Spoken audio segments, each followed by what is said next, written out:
All right. I'll start in just a second. Just gonna make sure my everything is working on this recording.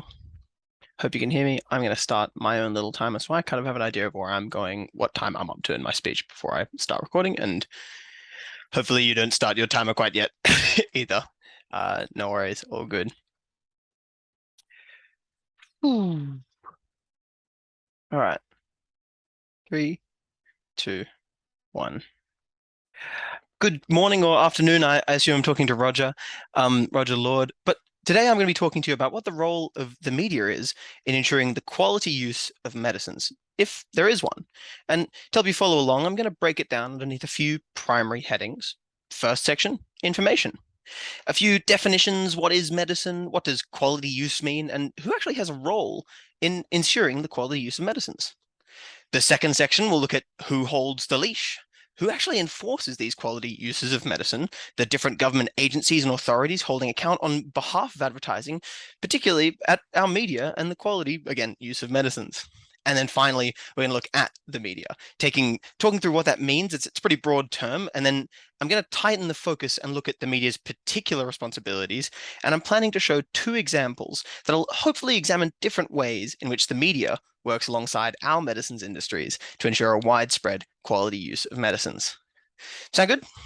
All right, let's get into it. Section 1, information and definitions. Firstly, what is medicine? It should be simple. You think medicines? Well, I've taken this straight from our National Strategy for Quality Use of Medicines document, super important document for this presentation today. It says the term medicine includes prescription, non-prescription, and complementary medicines.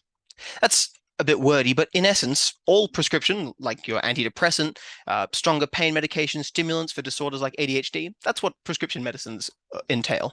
Non-prescription are things you can buy over the counter, like Panadol, antacids, antihistamines, and then complementary medicines, primarily treatments that don't actually include medicine, which is a little bit funny to put under the term medicine. But I'm talking about anything from receiving a prosthetic limb to receiving acupuncture under that category. And the goals. What does quality use of medicine mean? It means to make the best possible use of medicines to improve all health outcomes for all Australians. Now, good. Definitions done. On to the last part of section 1. Whose job is it anyway? Again, outlined in that same document, that National Quality Use of Medicines document, I've taken it straight from there. It requires everyone from healthcare consumers, their carers and general community, health practitioners and educators, health and aged care facilities, the medicines industries, media, healthcare funders and purchasers, and Commonwealth, state, territory, and local governments. That's everyone involved in. Great. So we've established the roles in the quality use of medicine, but who's in charge? And who actually gets them in trouble if they break the rules? Well, there's 2 main bodies. There's the Australian Government Department of Health and Aged Care, Therapeutic Goods Administration, or the TGA for short, and the Australian Health Practitioners Regulation Association, or AHPRA. These 2 bodies function under the Australian government, working to each hold responsible for the quality use of medicines. They both have a number of detailed documents around the quality use of medicines, but I figured as we're about to focus on media, I'd like to point in the direction of the ones directly related to that area.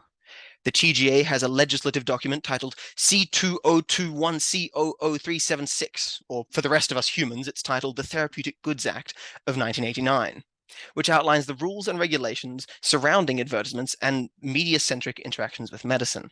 Now, AHPRA has a much more palatable document for all of us titled Guidelines for Advertising a Regulated Health Service, aimed, of course, at this beloved media. So just for a quick recap, we've looked at who has a role, who holds the leash, particularly for the media, and we can now get on to section 3, where I'm going to look at what do I actually mean by the media? What are their responsibilities for the quality use of medicines? And some examples of this in practice. So what do I mean by media? Sorry to take us back to definitions, but it's a very broad word. What do I mean by that? Media can be from anything from books, movies, TV shows, music, podcasts, radio, and news organizations. You might notice I've separated news organizations on my presentation. I believe that we should actually focus on them in regards to our question on who is the media. I believe that the other forms of media they're particularly prone to creative interpretation rather than a facts-based report that are more expected from our news outlets. And to help illustrate, I'm going to actually jump into their responsibilities. To do so, I'm going to reference, again, back to my favorite document, the National Strategy for Quality Use of Medicines. You might find it seems to apply directly to what we're talking about. There's quite a few of them, but stick with me, it's important. The media are responsible for 1, the ethical and responsible reporting on healthcare issues. 2, reporting on medicines accurately and attempting to have errors corrected if they occur. 3, being aware of the variety of available information sources on medicines and the limitations for each source. 4, being aware of the impact of media reports on the use of medicines in the community. 5, being aware of issues relevant to the broad context of medicine use, including risks of medicine use, non-drug alternatives, and the cost of medicine use to individuals and society. And then 6, I don't have enough fingers, encouraging dissemination, or actually the spreading of messages that enhance the quality of medication use. Right, so that's it. That's the role of media in ensuring quality use of medicines. They report medical information accurately and responsibly, using all of the information they have access to be aware of their impact, particularly in response to how they deliver that information, and to encourage the spreading of that information to everybody. Cool. Looks like they've got a role. Thanks for listening. Awesome. That's a joke. I'm not quite done yet. I would still like to give you these examples. The first one, the Sydney Morning Herald, a hopefully reputable news organization, has put out 4 or 5 articles recently under the title To the Bone. And it's an investigative light on issues faced by a number of amputee patients receiving prosthetic limbs and medical assistance. And here's actually one of the articles. While this is a particularly eye-grabbing title, Celebrity Surgeon's Company Use Faulty Amputee Device Against Internal Advice, I actually want to draw your eye not to the title. Actually, all the other titles are pretty eye-grabbing as well, but I want to draw your eyes not to the title, but to the category that it's under. Exclusive healthcare. Now, that's not too interesting, but let's have a look at the next one. I'm not going to show you all of the things. I didn't have enough screenshots. Investigation. A little bit silly to say it twice, but that's okay. And the third, investigation. Regulation. Now, I just want you to think about those words, investigation and regulation, for me. We all knew it was going to be about healthcare. That's what we're talking about here. No surprise. But those words, investigation and regulation, the article followed and investigated a number of amputees whose prosthetic limbs particularly were not matching up to a standard, were actually breaking under certain stress. And it linked really specifically to this company that had helped all of them, had given them all of these prosthetic limbs. And that actually required that investigation and regulation. And this is a great example of the media appropriately using its access to information to raise awareness and report on a medical issue. To report, as we said earlier, accurately and responsibly, to use all of the information they have access to be aware of their impact. This is the media using its ability to facilitate a quality use of information by working to hold this company accountable. Yes, the media has the job of reporting information, but this is an example of the media somewhere between encouraging and forcing this medical company to closer adhere to their own quality use of medicines and responsibilities to do with that. That's a great example of the media doing their job for the quality use of medicines.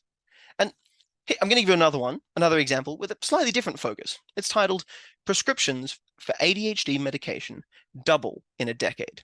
Completely different area, nothing to do with amputation or prosthetics, but to do with your brain. It begins, prescriptions for ADHD medications have more than doubled within a decade, and scripts for adults now outnumber those for children, as the rising numbers of adult women are diagnosed with the disorder, and so on. I'm not going to read out the whole article, but I'm going to draw attention to a few things. Maybe if you were an older reader and just looking at the title. I like to think of my grandparents going, "Oh, these young people, in my day, they called kids with ADHD lazy," and have quite a negative view. You could similarly worry over the title, "If our society needs twice as much ADHD medication from 10 years ago, that's a scary statistic. Is it getting worse?" These are both representative impacts the media has on medicines in society, particularly at an individual level. But on a more broad societal level, this speaks to me of a responsible media ethically and accurately reporting on healthcare issues and encouraging the dissemination and spreading of messages that enhance quality medication use. They both speak directly to the responsibilities that the media has for the quality use of medicine and are great examples for other media sources to follow when reporting. So today, we've looked at who has a role in quality use of medicines, who holds the leash, and finally, about the media, how do they fulfill their responsibilities? That was our last section. As part of my conclusion, I'd like to actually pose a question to you, the listener. How much do you know about your responsibility for the quality use of medicine as a consumer or a health educator? And maybe we should look into how we can work towards a quality use of medicines in our society, even at a personal level. Thank you for listening. For real this time, not a joke. Awesome.